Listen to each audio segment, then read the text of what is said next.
Le vent hurlait comme un amant déçu, fouettant les falaises de la Costa Brava où Marion s'était arrêtée. Le cœur battant à tout rompre. « Tu n'es qu'une briseuse de foyer ? Julie !» avait-elle crié, sa voix se brisant contre les vagues enragées de la Méditerranée. Tandis que les souvenirs faux ou vrais affluaient comme un poison. Et dans ce cri, tout avait basculé, l'amour qu'elle croyait perdu, la trahison qu'elle imaginait réelle, et le vide béant d'une mémoire arrachée par l'accident. Marion cligna des yeux, encore étourdie par les néons blafards de l'hôpital de Barcelone. L'air sentait le désinfectant et la mer salée qui s'infiltrait par les fenêtres ouvertes. Elle avait 32 ans. Du moins c'est ce que lui disaient les papiers froissés sur la table de chevet. Mais qui était cette femme aux cheveux châtains emmêlés, au visage pâle comme un fantôme? Qui la fixait dans le miroir? Les médecins parlaient d'amnésie post-traumatique, d'un choc frontal sur l'autoroute AP7, d'une voiture qui avait dérapé sous la pluie torrentielle d'un soir d'automne. Vous avez de la chance d'être en vie, madame, avait murmuré le docteur. Ruiz. Un homme aux lunettes rondes et à l'accent catalan chantant. Chance? Elle n'en était pas si sûre. Les premières heures avaient été un tourbillon de questions sans réponse. Des flashs, le bruit du métal tordu, l'odeur de caoutchouc brûlé, puis le noir absolu. Et maintenant? Ce vide. Elle fouillait dans les tiroirs de sa mémoire comme on retourne une maison pillée. Son nom, Marion Duval. Française exilée en Espagne depuis 5 ans. Galeriste à Barcelone. Une vie qui sonnait comme un roman inachevé. Mais l'amour? L'argent? Rien. Jusqu'à ce que la porte s'ouvre et qu'elle entre, Julie. Julie Moreau. 35 ans. Milliardaire autodidacte. Fondatrice d'une empire de mode éco-responsable qui avait conquis Paris avant de s'implanter à Madrid. Cheveux noirs coupés au carré impeccable. Yeux bleus comme l'acier trempé dans la lumière du matin. Elle portait un tailleur pantalon gris perle qui épousait ses courbes avec une élégance discrète. Mon amour, avait-elle murmuré en s'approchant du lit. Sa voix un mélange de velours et de craquelin. Comme ces vins du Roussillon qu'elles aimaient partager autrefois. Marion avait reculé instinctivement, son corps se rebellant avant même que son esprit ne comprenne. Qui était cette femme? Une étrangère. Une ombre élégante qui emplissait la pièce d'un parfum de jasmin et de pouvoir. Julie, avait répété Marion. Le mot sortant comme un hoquet. Les images revenaient par bribes, un dîner aux chandelles dans une paillote de Cadaqués. Les rires étouffés sous les couvertures de soie dans leurs pentouses surplombant la Sagrada Familia. Les promesses chuchotées au clair de lune sur la plage de Sitges. Fiancée depuis 2 ans. Un anneau de platine gravé d'un, pour toujours, au creux de sa paume. Mais pourquoi ce malaise? Cette nausée qui montait comme une marée noire? Julie s'était assise au bord du lit, prenant la main de Marion avec une tendresse infinie. Je suis là. Chérie. L'accident. C'était il y a 3 jours. Tu as perdu la mémoire? Mais ça va revenir. Les médecins disent que c'est temporaire. Sa voix tremblait légèrement, trahissant la femme d'acier qui dirigeait des conseils d'administration d'une main de fer.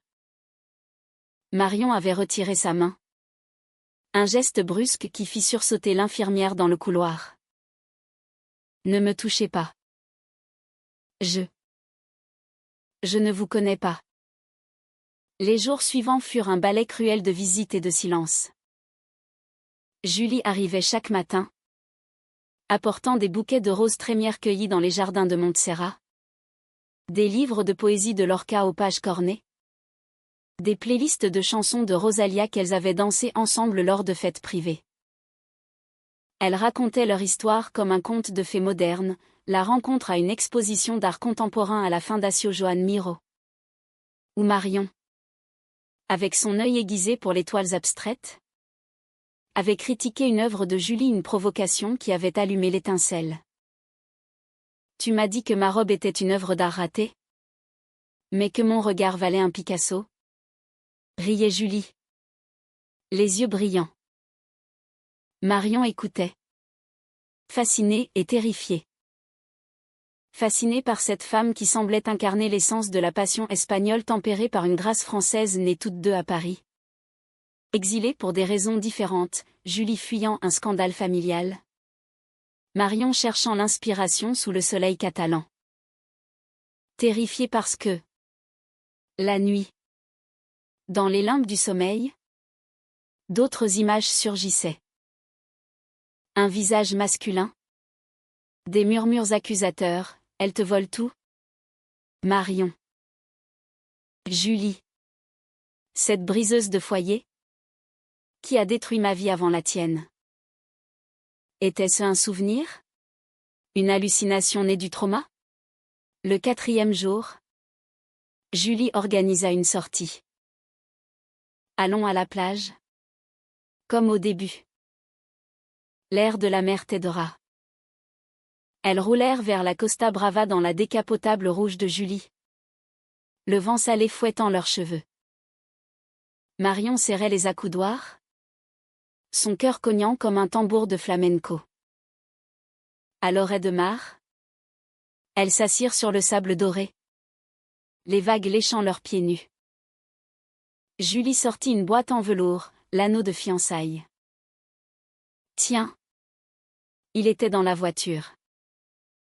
Il t'appartient. Marion le prit. Le métal froid contre sa peau chaude. Un flash, non pas d'amour, mais de rage. Une dispute dans leur appartement de Gracia. Julie au téléphone avec un homme, son ex-mari. Des mots comme des poignards, tu as brisé ma famille pour elle. Julie. Était-ce la voix de Marion? Non. Une autre. Son frère? Un amant jaloux? La mémoire jouait des tours, tissant des fils invisibles entre vérité et mensonge. Pourquoi m'appelez-vous comme ça? Murmura Marion soudain. Les yeux fixés sur l'horizon où le soleil se noyait dans l'océan. Julie fronça les sourcils. Comme quoi? Mon amour? Marion se tourna. Son regard durci par une ombre qu'elle ne comprenait pas. Briseuse de foyer. C'est ce que vous êtes? N'est-ce pas? Vous avez détruit des vies pour grimper jusqu'ici. Les mots sortirent comme un venin, empoisonnant l'air salé. Julie pâlit. Son masque d'élégance se fissurant. Marion. Qu'est-ce que... Ce n'est pas vrai. C'est l'accident qui te fait dire ça. Mais Marion ne l'entendait plus. Elle se leva. Courant vers les vagues. L'anneau serré dans son poing. Le sel piquait ses larmes. Et dans ce moment, elle sentit le poids d'une trahison qu'elle n'avait pas vécue aussi. Julie la suivit. Suppliante. Mais la distance s'élargissait déjà. Comme un gouffre entre deux âmes égarées. Les semaines passèrent dans un brouillard de doute. Marion quitta l'hôpital pour un appartement temporaire à Barcelone, refusant l'invitation de Julie à retourner dans leur pentouse.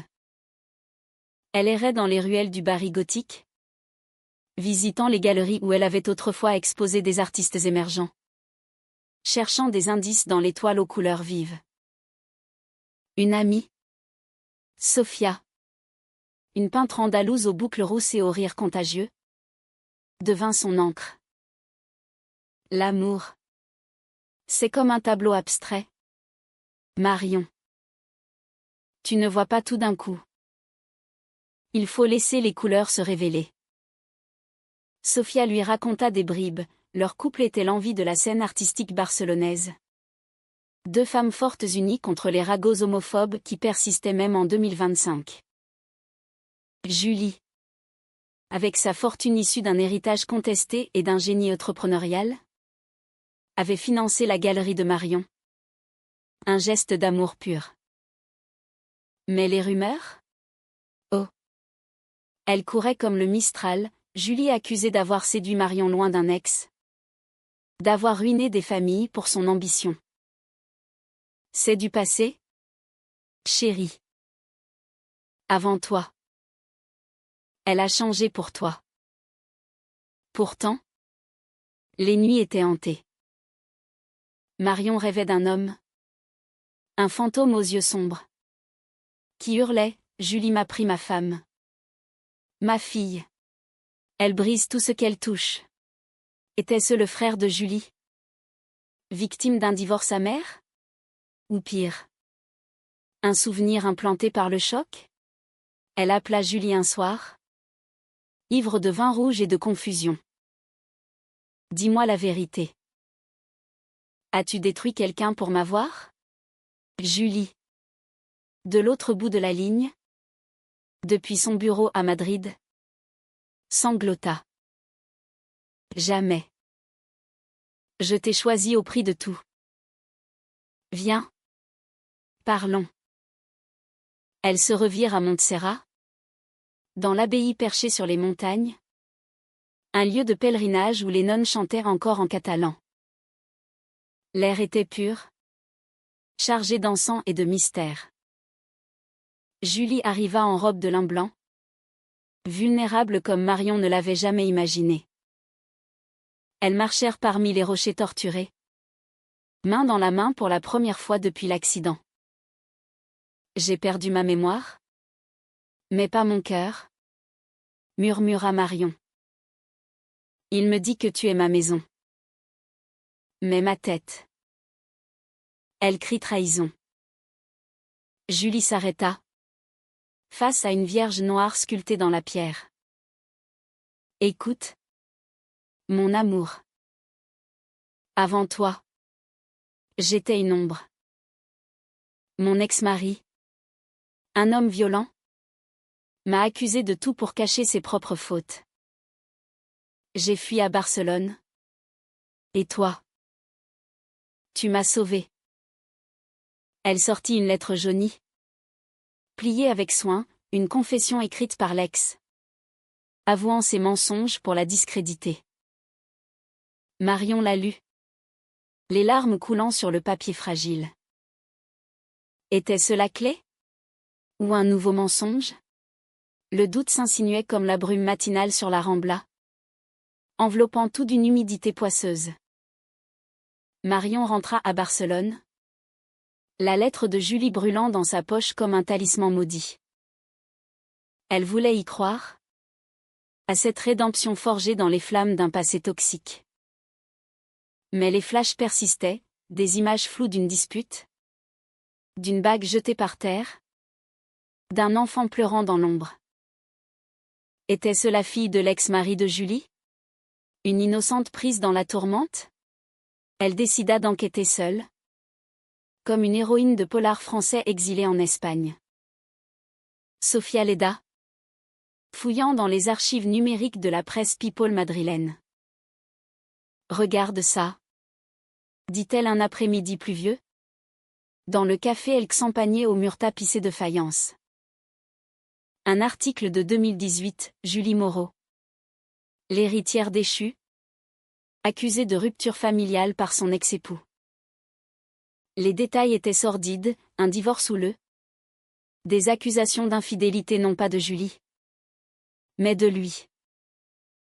Julie avait payé une pension généreuse pour la fille. Une gamine de 8 ans à l'époque. Prénommée Elena. Pas de brisure. Juste une libération. Alors pourquoi ces rêves, murmura Marion. Sirotant son cava pétillant. Sofia haussa les épaules. Ses boucles rousses d'encens sous la lumière tamisée. L'amnésie joue des tours. Ton subconscient mélange tout, l'accident. Les ragots que tu as entendus avant. Peut-être même un film que tu as vu. Mais Marion n'était pas convaincue. Elle appela Julie ce soir-là. La voix tremblante. J'ai lu la lettre. C'est vrai? Elena. Elle va bien? Julie. De retour à Barcelone pour un défilé? Répondit d'une voix brisée, oui. Elle a 17 ans maintenant. Je la vois chaque mois. Viens dîner avec nous. Tu verras. Le dîner eut lieu dans un restaurant caché du quartier d'Elborn, aux chandelles vacillantes et aux murmures de jazz manouche.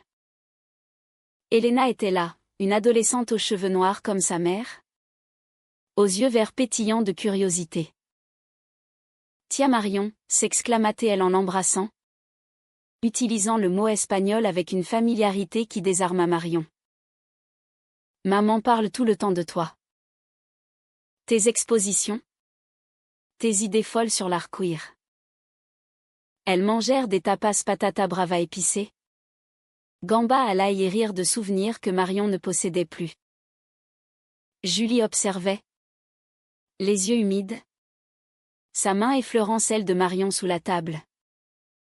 Pour la première fois depuis l'accident, Marion sentit la chaleur d'un foyer.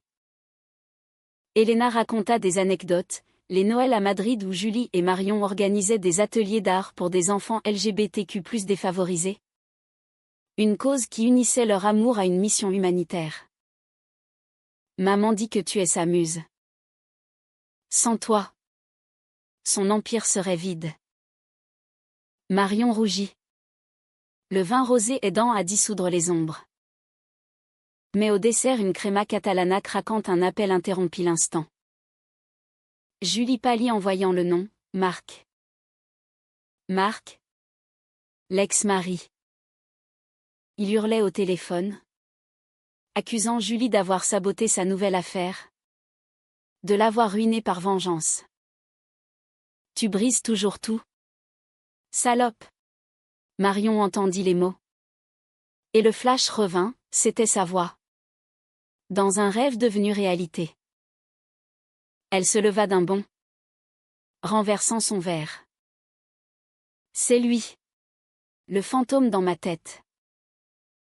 Il t'a empoisonné contre moi. Julie raccrocha. Suppliante. Non. Chérie. C'est du passé. Il est instable. C'est tout. Mais le mal était fait. Marion quitta le restaurant en trombe, courant sous la pluie fine vers le métro. Julie la suivit en taxi, les larmes se mêlant à l'eau sur son visage. Elles se retrouvèrent dans leur ancien appartement de Gracia. Un duplex aux murs couverts de toiles abstraites et de photos d'elles deux, à Ibiza. Enlacées sur une plage rose au lever du soleil, à Paris. Devant le Louvre. Doigts entrelacés. Pourquoi ne m'as-tu pas dit pour Marc, sanglota Marion. Effondrée sur le canapé en velours vert. Julie s'agenouilla, posant sa tête sur ses genoux. Parce que je voulais te protéger. Il est toxique. Mais il n'a plus de pouvoir sur nous. Cette nuit-là, pour la première fois, elles firent l'amour. Lentement, tendrement, comme si chaque caresse effaçait une couche de doute. Les corps se connaissaient encore. Malgré l'amnésie, les courbes familières de Julie sous les doigts de Marion. Les soupirs étouffés contre la peau salée. Je t'aime, murmura Julie au creux de son oreille, tandis que la pluie tambourinait aux fenêtres. Marion répondit. Hésitante, Je crois que je me souviens de ça. C'était un pas. Fragile comme une toile non tendue. Mais le lendemain, le conflit éclata. Un colis arriva, des photos anonymes, montrant Julie et Marc en dispute publique. Des années plus tôt, avec Elena au milieu. Une note, elle brise les foyers. Sauve-toi. Marion. La main tremblante. Marion composa le numéro de Marc. Il répondit d'une voix suave. Mielleuse, ah. La fameuse fiancée. Julie vous a menti. N'est-ce pas? Elle m'a volé ma fille. Mon argent. Elle vous fera la même chose. Les mots s'enfoncèrent comme des épines, ravivant les doutes. Marion confronta Julie dans son bureau de la galerie. Au milieu de sculptures en verre soufflé qui scintillaient comme des larmes figées. Ces photos. Explique. Julie blêmit. Mais se reprit. C'est lui. Il harcèle depuis des mois. J'ai une ordonnance restrictive. Elle montra les documents légaux, signés par un juge de Madrid. Mais Marion, emportée par la tempête intérieure, hurla, et si c'était vrai? Si tu étais vraiment une briseuse? Elle claqua la porte, laissant Julie seule avec ses démons. Les jours suivants furent un exil volontaire. Marion s'enfuit à Sitges, la ville arc-en-ciel de la côte, où les bargues pulsaient au rythme de la fête. Elle y rencontra des âmes sœurs éphémères, une DJ aux tatouages floraux qui lui offrit une nuit de danse et d'oubli, une écrivaine française, Camille, qui partagea des verres de sangria et des confidences sur l'amour perdu. L'amnésie est une chance? En un sens, dit Camille un soir sur la plage, les vagues léchant leurs orteils. Elle te permet de réécrire ton histoire. Marion rit. Amère. Ou de découvrir que c'était un mensonge depuis le début. Julie. De son côté, sombrait. Son empire mort au luxe.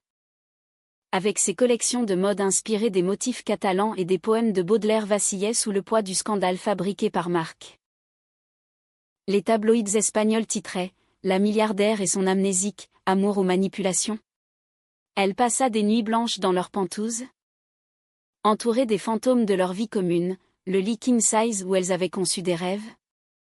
La bibliothèque remplie de romans lesbiens français de Colette à Maupassant revisités.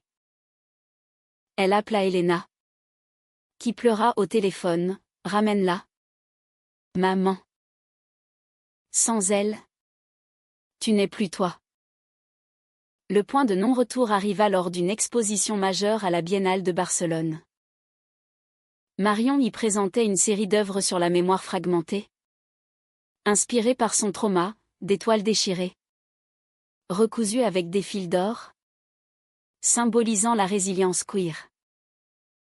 Julie vint incognito, masquée par une écharpe de soie. Mais Marion la repéra immédiatement ce port de reine. Cette aura magnétique. Au milieu de la foule, devant une toile géante représentant deux silhouettes enlacées dans un orage, Marion s'effondra en larmes. « Pourquoi es-tu venue? Pour me briser encore ?» Julie s'approcha, ignorant les murmures. « Pour te rappeler qui nous sommes. » Elle sortit un album photo. Caché dans son sac, des clichés inédits. Prise par Elena lors d'un voyage à Séville. Marion et Julie. Riant au feria. Dansant le flamenco les mains liées, visitant l'Alhambra au lever du soleil. Lèvres scellées par un baiser volé. Ce n'est pas une briseuse que tu aimes. Marion. C'est une femme qui a reconstruit sa vie pour toi. Mais Marc avait anticipé. Un appel anonyme attira la presse, des accusations de chantage, des faux témoignages. La galerie fut assiégée. Marion au centre du chaos. Elle cria à Julie. Au téléphone, c'est ta faute. Tu attires la destruction. Et raccrocha. Le cœur en miettes. La tempête éclata sur la Costa Brava. Comme si les dieux catalans eux-mêmes conspiraient contre elle. Marion avait fui l'exposition. roulant à tombeau ouvert vers les falaises de Tossa de Mar, là où les pins parasols se penchaient sur l'abîme comme des sentinelles accablées. La pluie martelait le pare-brise, effaçant la route sinueuse qui serpentait le long de la mer déchaînée. Elle s'arrêta sur un belvédère désert, le moteur encore ronronnant, et sortit sous l'orage, sa robe légère collant à sa peau comme une seconde mémoire douloureuse. Les vagues rugissaient en bas, un cœur furieux qui faisait écho à son tumulte intérieur. Marc avait gagné, ses mensonges, distillés comme un poison lent, avaient fissuré l'édifice de leur amour. Marion revoyait les photos, les articles, les voix accusatrices. Briseuse de foyer, murmurait-elle au vent, les mots se perdant dans le hurlement des éléments. Était-ce la trahison ultime? Ou la sienne propre? En doutant de la femme qui avait tout sacrifié? Julie arriva 1 heure plus tard, trempée jusqu'aux os, son tailleur noir ruisselant comme une armure brisée. Elle avait suivi la trace GPS de la voiture, un geste intrusif qu'elle regrettait déjà. Mais l'amour n'était-il pas une invasion consentie? Marion, cria-t-elle, luttant contre le vent qui plaquait ses cheveux sur son visage. Marion se tourna, les yeux rougis par les larmes et la pluie. Va-t'en. Tu n'apportes que la ruine. Mais Julie avança, glissant sur les rochers humides, sa main tendue comme un pont fragile sur le vide. Écoute-moi, hurla Julie par-dessus le tumulte. Marc m'a appelé. Il avoue tout. C'était un piège pour me détruire? Pour me priver d'Elena à nouveau. Il a falsifié les preuves? Payé des témoins. La police l'a arrêté ce soir. Elle sortit son téléphone. L'écran fissuré illuminant son visage d'une lueur spectrale, un message vocal de Marc. Pathétique et ivre. Confessant ses crimes. Je suis désolé. J'étais jaloux de ton bonheur. Pardonne-moi. Marion chancela. Le monde basculant. Les flashs affluaient maintenant. Non plus comme des poisons, mais comme des vérités libérées, leur première nuit à Paris. Dans un hôtel haussmannien, où Julie avait pleuré en avouant son passé, les promenades main dans la main à la Casa Batlló. Ignorant les regards torves, les projets de mariage à Cadaqués. Sous les yeux bienveillants de la mère. L'amnésie reculait. Cédant la place à l'évidence, Julie n'était pas une briseuse, mais une bâtisseuse d'âme. Pourtant, la douleur persistait. Et si j'avais cru ces mensonges pour toujours, sanglota Marion, s'effondrant contre Julie. Elles s'étreignirent sous la pluie. Corps tremblant. Âme nue. Alors on aurait reconstruit.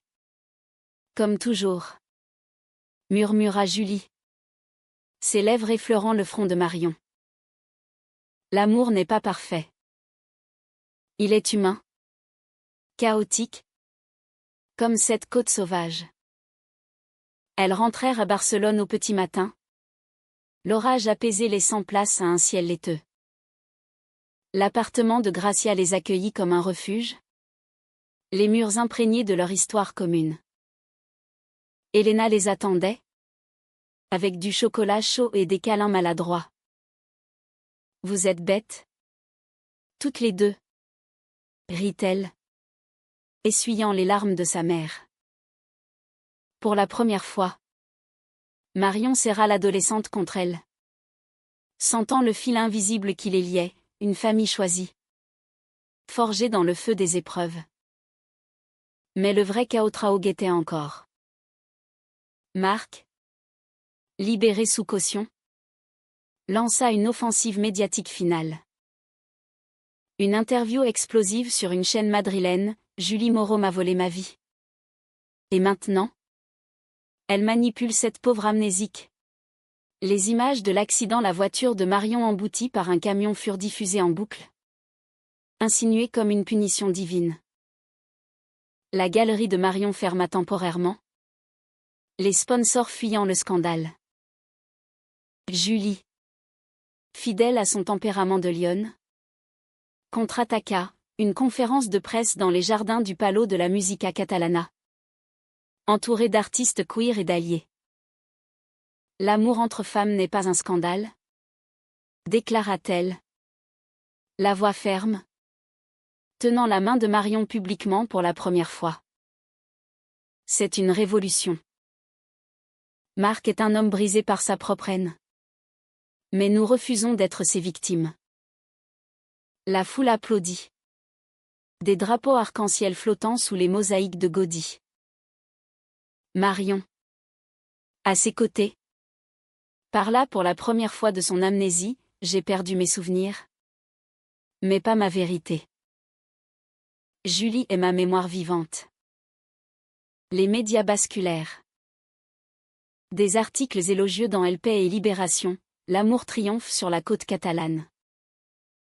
Marc fut arrêté définitivement.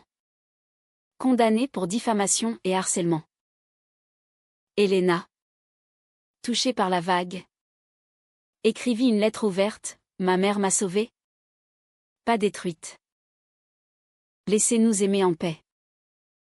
Pourtant, dans l'intimité, les cicatrices saignaient encore.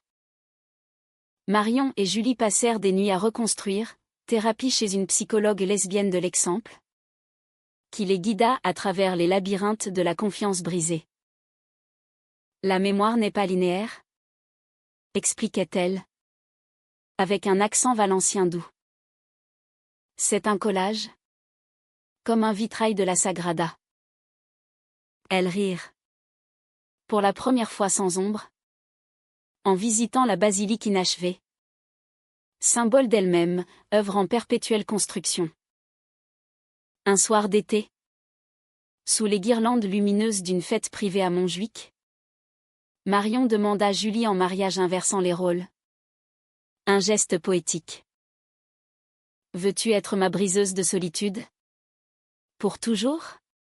Julie, en larmes, répondit, oui. Ma mémoire? Mon tout. Elles dansèrent jusqu'à l'aube, corps fusionnés au rythme d'un tango argentin revisité, tandis que la ville s'illuminait comme un cœur battant. Mais la romance n'effaçait pas les ombres. Julie confessa un secret enfoui, avant Marc. Une autre rupture? Une amante parisienne qu'elle avait blessée par ambition. J'ai changé.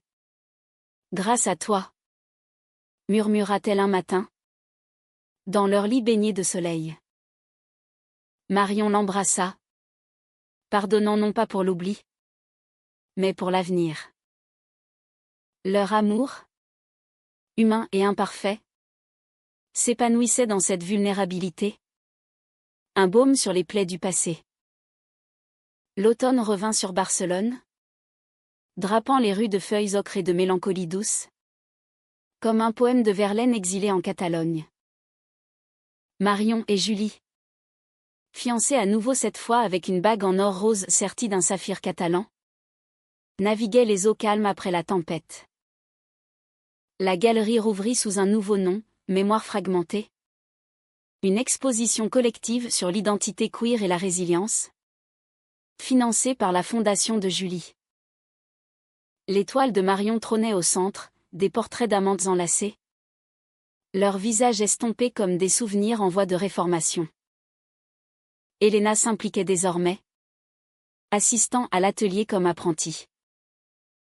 Je veux peindre notre histoire, disait-elle, pinceau en main, éclaboussant de couleurs vives l'étoile vierge.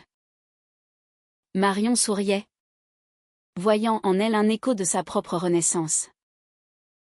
Julie, libérée du poids de Marc condamné à 5 ans de prison, se recentrait sur son empire, lançant une ligne de mode inspirée des motifs de El Almodóvar, passion enflammée, cœur brisé recousu avec du fil d'or. Pourtant, l'humanisme de leur union se mesurait dans les silences, Non dans les triomphes publics. Un soir, lors d'une promenade sur la plage de la Barceloneta, Marion s'arrêta, fixant l'horizon où le soleil se couchait en teintes de safran et d'indigo. Et si l'accident avait été un signe? Pour nous confronter à nos peurs. Julie, pieds nus dans le sable tiède, serra sa main. Peut-être. Mais sans lui. Aurions-nous guéri si profondément? Elles s'assirent, les vagues caressant leurs chevilles, et parlèrent de l'avenir, un mariage civil à la mairie de Sitges. Entourés d'amis artistes, un voyage en Provence. Pour renouer avec leurs racines françaises, une fondation pour les victimes de violences domestiques. En hommage à Elena. La nuit tomba. Étoilée et complice. Elles rentrèrent enlacées. Le parfum de sel marin collé à leur peau. Dans le Pentouze, sous les draps de lin frais, leur amour se fit tendresse infinie, baiser lent comme un menuet. Caresse qui cartographiait les continents redécouverts de leur corps. Tu es ma France en exil, murmura Marion, traçant des cercles sur le dos de Julie. Et toi? Mon Espagne enflammée, répondit-elle, les yeux clos dans la béatitude. Le dénouement vint avec une lettre inattendue, de Marc. Depuis sa cellule. Pas une confession rageuse. Mais une apologie humaine. Brisée. J'ai perdu Elena à cause de ma haine. Merci de m'avoir montré le chemin de la vérité. Julie la lut à voix haute. La voix tremblante. Puis la brûla dans le jardin suspendu de leur immeuble. Les flammes dansant comme un rituel païen. C'est fini, dit-elle, serrant Marion contre elle. Nous commençons. Le mariage eut lieu un matin de juin, sous un ciel azur sans nuages. Sitges resplendissait, guirlandes de jasmin tressées aux arches. Table chargée de paella aux fruits de mer et de vin de priorat. Sophia officiait comme témoin. Son discours un mélange d'humour andalou et de sagesse queer, l'amour lesbien n'est pas une fable rose. C'est une épopée de falaises et de mers déchaînées, où l'on apprend à voler ensemble. Elena, en robe fluide bleu ciel, porta les alliances, ses yeux brillants de fierté. Marion et Julie échangèrent les vœux devant une petite foule d'âmes choisies, je te prends, avec tes ombres et tes lumières, pour briser les chaînes du passé et bâtir notre horizon. Le baiser scella tout, un saut de passion mature, tempéré par les épreuves. La fête s'étira jusqu'au crépuscule. Avec des danses folles sur la plage, des feux de joie crépitants, et des toasts à l'amour indomptable. Des mois plus tard, dans leur nouvelle maison à Cadaqués, une villa blanche accrochée au rocher, avec vue sur la baie où Dali avait peint ses rêves surréalistes. Marion acheva une toile monumentale, deux femmes sur une falaise, enlacées face à l'orage, leurs silhouettes fondues dans un arc-en-ciel naissant. C'est nous, dit-elle à Julie, qui l'embrassa dans le cou, les bras autour de sa taille. Et c'est éternel. L'amnésie n'avait pas disparu complètement, des trous persistaient, comme des blancs dans une partition. Mais l'amour, lui, était une symphonie complète, cassé Ashtine dans ses tempêtes, CM Xug dans ses larmes partagées, Lagne Emen dans ses murmures au clair de lune, Nan VN dans sa compassion infinie. En Espagne, terre de passion latine imprégnée d'une élégance française, elles avaient forgé un foyer inviolable. Pas parfait, mais vrai. Et dans cette vérité, la mémoire renaissait, plus forte que jamais.